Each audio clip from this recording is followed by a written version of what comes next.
Bonjour à tous. Ce journal du golf numéro 5 va être une spéciale, c'est-à-dire que vous, tous qui nous regardez, vous avez probablement commencé le golf avec un pro. Mais sachez qu'il existe d'autres professions qui sont au début, à l'initiative, à l'origine aussi de cette passion. Nous les avons rencontrés. Norbert, par exemple, est parti à la rencontre de Julien, qui lui est prof d'EPS à l'université Paris-Cité. Mon premier invité, c'est Julien. Bonjour. Bonjour. Donc, première question, quel est ton cursus pour devenir prof de PS? Alors moi, mon cursus, ça a été de faire la filière STAPS. Donc j'étais à Paris-Lacretel, donc à Paris. Donc voilà, sur ça, j'ai fait je suis allé jusqu'en maîtrise. Après, j'ai passé mon CAPES, voilà, où j'ai pu toucher à plein d'activités. Alors moi, j'ai une option qui est plutôt sur la dominante rugby, mais j'ai aussi découvert le golf par le milieu de STAPS, mais aussi un tout petit peu via la FFSU. Voilà, et après, c'est ce qui m'a permis... FFSU, alors attention, oula, encore des initiales. FFSU. Voilà, FFSU, Fédération Française du Sport Universitaire, voilà, qui à l'époque s'appelait FNSU, parce que ça remonte à plus de 20 ans maintenant. Donc voilà, et ça m'a permis de découvrir l'activité et surtout après de la pratiquer un peu plus régulièrement.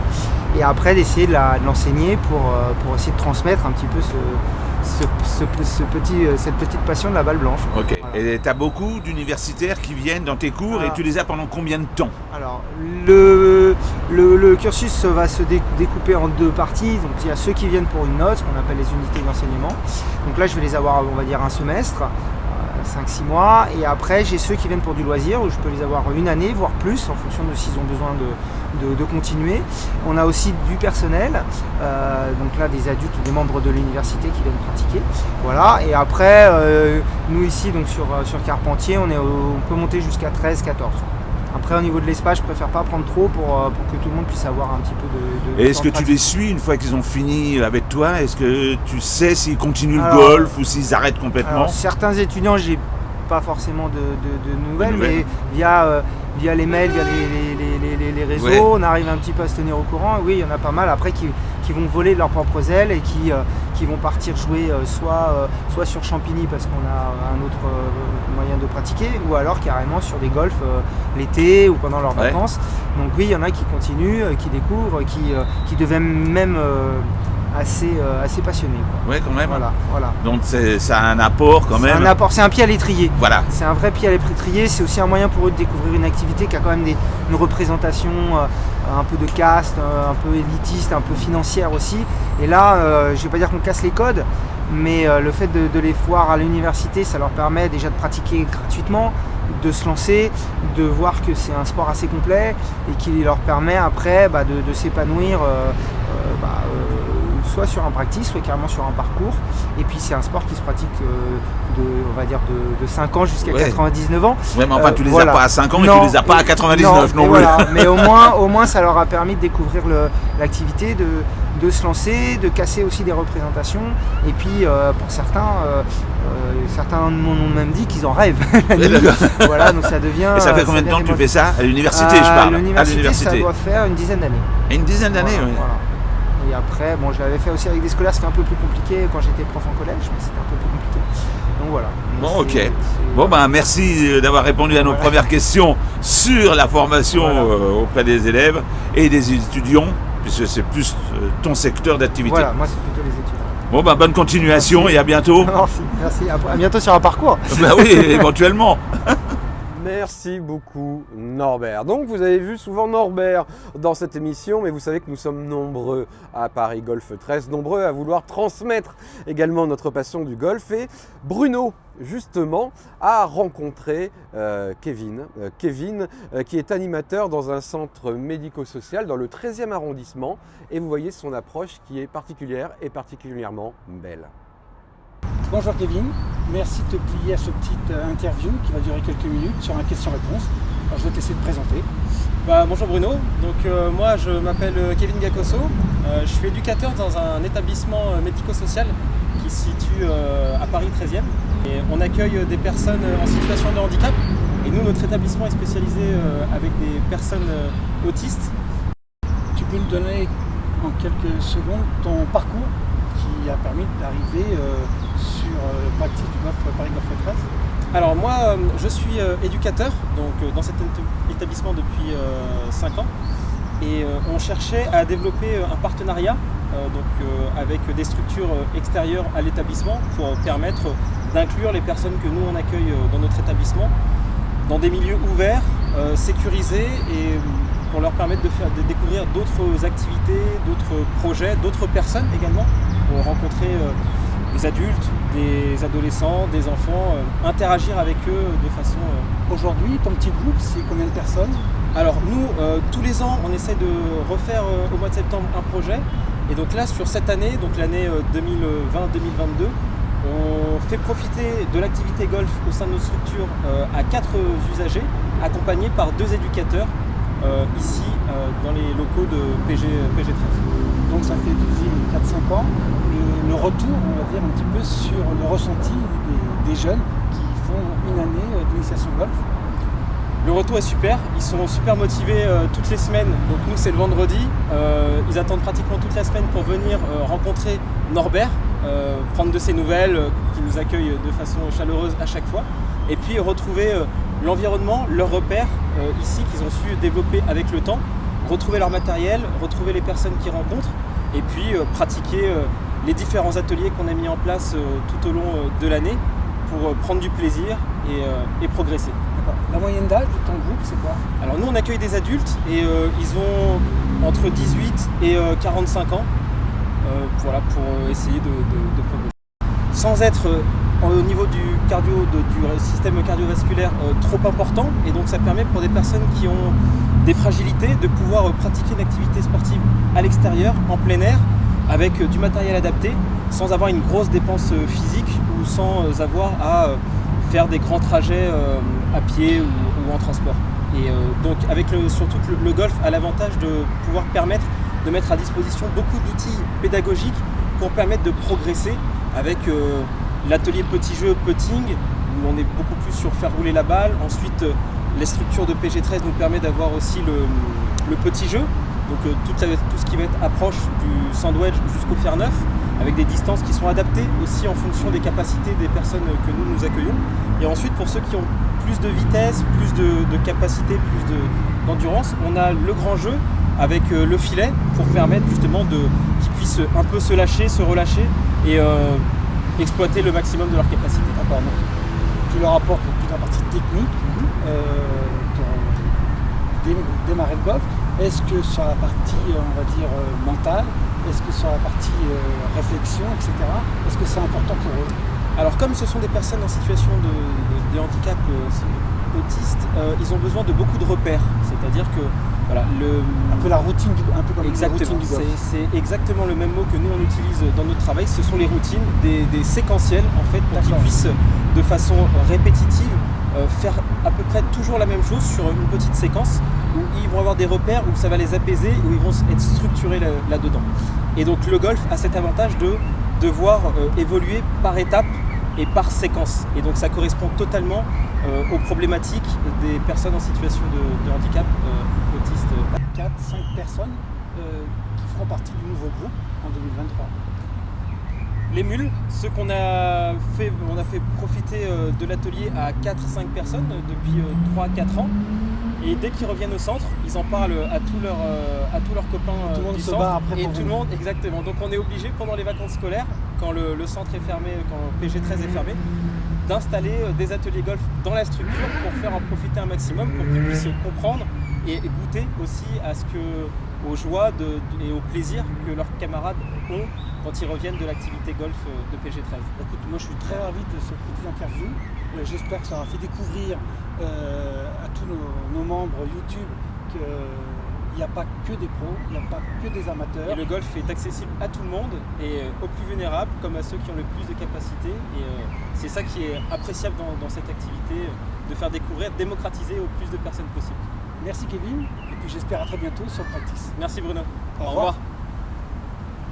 Merci beaucoup Bruno. Et si vous êtes fan de Bruno, justement Bruno, je vous propose de le retrouver.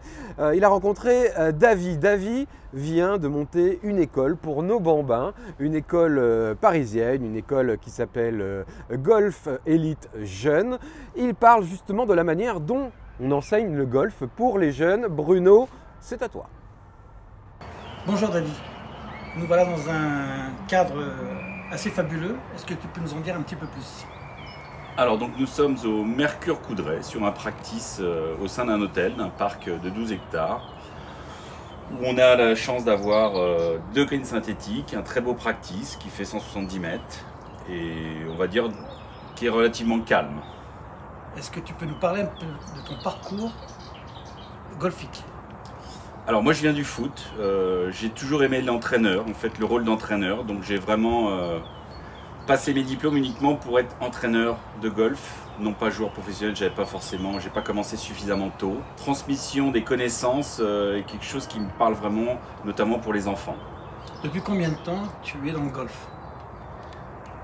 Alors, je suis pro depuis 20 ans, d'accord, avec différentes casquettes au sein de la Ligue Île-de-France, l'ancienne Ligue Île-de-France, du comité départemental, pour les catégories U12 maximum, donc essentiellement pour les juniors.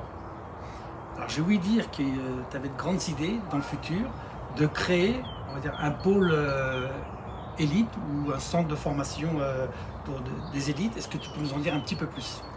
Alors oui, effectivement, j'ai intégré Paris Golf 13 depuis le mois de janvier et je me suis aperçu qu'il y avait des jeunes assez talentueux, qui étaient un petit peu, pas forcément fermés dans le practice, mais qui avaient besoin d'ouvrir un petit peu leur perspective sur des compétitions qui sont maintenant adaptées à des âges assez bas, puisque le plus jeune a 6 ans, ça va de 6 ans à 8 ans. Et il y a 4 ou 5 joueurs que j'ai pu identifier en ayant un potentiel assez intéressant. Donc le but, hormis la partie technique, je pense que on parlait de taper dans un filet au practice du 13e, la partie mécanique, les règles, etc. Est-ce que la partie mentale intègre aussi cette notion est intégrée dans ce futur parcours, puisqu'on sait très bien que les bons golfeurs, on est tous golfeurs, et qu'à un moment donné, c'est le mental qui va primer sur le jeu. Alors c'est vrai que j'ai fait une formation prépa mentale. On va dire que le point commun de tous les jeunes à fort potentiel, c'est le goût de l'effort, c'est la qualité de l'écoute, l'observation, c'est le côté malléable techniquement. Et effectivement, je cible beaucoup les enfants sur ce biais-là, puisque la technique me paraît, on va dire, plus facile à travailler quand on a déjà ses qualités mentales à la base. Donc il va y avoir une partie qui va être réservée sur la partie practice, on va dire, et puis après, hormis les compétitions, des sorties sur les parcours pour pouvoir intégrer toutes ces notions qui auront été mises en place, je dirais, en cours. Voilà, c'est ça. Puisque c'est vrai qu'au sein d'une école de golf, le niveau n'est pas forcément tout le temps homogène, on a des niveaux différents. Il y en a qui vont aller performer sur les parcours, d'autres qui vont être surtout sur le golf loisir. Donc l'idée, c'est vraiment de sélectionner les meilleurs, donc un petit groupe de 4 à 5 enfants, et de pouvoir faire du bon travail au Paris Golf 13 et de les suivre en compétition et sur les sorties, sur les entraînements, sur les parcours. Pour les Parisiens, à d'autres clubs parisiens qui pourraient intégrer, selon les âges et le test que tu pourrais leur faire, intégrer aussi cette partie élite que tu veux créer. Alors dans un premier temps, ce sera réservé aux enfants du Paris Golf 13 puisqu'on essaye de monter un petit peu ceci, mais il y a une particularité, c'est la proximité qui me paraît intéressante pour ce jeu. Après, si d'autres enfants, alors on ne sera pas sur des catégories très grandes, on va dire que U10 grand maximum pour les jeunes. S'il y a d'autres enfants d'autres clubs qui veulent intégrer à terme cette structure, on pourra être amené à accueillir effectivement des enfants d'autres clubs. Alors je vois que c'est assez mûri dans ta tête, David. Est-ce que ça, c'est quelque chose qui va se mettre en place à la rentrée, fin des vacances, ou est-ce qu'on parle de septembre 2022? Si ça tenait qu'à moi, ça commencerait tout de suite, mais je me suis aperçu que les gens avec qui je discutais, dont toi, étaient très ouverts en fait à cette proposition, et je pense qu'on va essayer de le mettre en place assez rapidement, d'ici un petit mois. D'accord. Écoute, merci David, puis j'espère qu'on va se retrouver très vite autour de ce pôle, on va dire élite, dans les prochaines semaines. Merci Bruno. Merci beaucoup Bruno. Alors vous avez découvert Bruno, je vous propose de découvrir un nouveau visage de ce journal du golf parisien avec Eugène. Eugène qui s'occupe désormais des résultats. Eugène qui va vous parler des résultats des assos sans terrain ainsi que des résultats fédéraux. C'est à toi Eugène. Bonjour à tous, je vais vous présenter les résultats des championnats des associations sans terrain Île-de-France concernant les clubs parisiens. L'As des As Senior, 2e Paris Golf 13, 4e Party Golf et 5e SCUF. Match play, l'AS des AS, 5 clubs franciliens. Après, deuxième tour, premier Paris Golf 13. Senior, U-Golf, 25 clubs, troisième journée. Nous avons 23e Paris Golf 13, 25e Party Golf. Fer 9, deuxième journée. Premier Party Golf, troisième Paris Golf 13, 6e SCUF. Pour la D1, 7 clubs participants. Bravo à Golf Paris 13 qui quitte la dernière place. Merci au retour d'Augustin qui réalise 31 en brut. Paris Golf 13, 6e à 3 points de la 5e place. La D2, 7 clubs participants. Paris Golf 13 est toujours deuxième. Challenge des amitiés, 10 clubs participants. Paris Golf 13, hélas, 10e et dernier. Maintenant, passons aux championnats fédéraux, Racing et Stade Français. Premier tour poussé individuel, 5e Victor de Buire, Stade Français, 6e Pierre Perrault, Racing, 7e Alexandre Berthet, Racing. Par équipe, 2e Racing, 4e Stade Français. Qualification de championnat de France jeune Benjamin premier tour.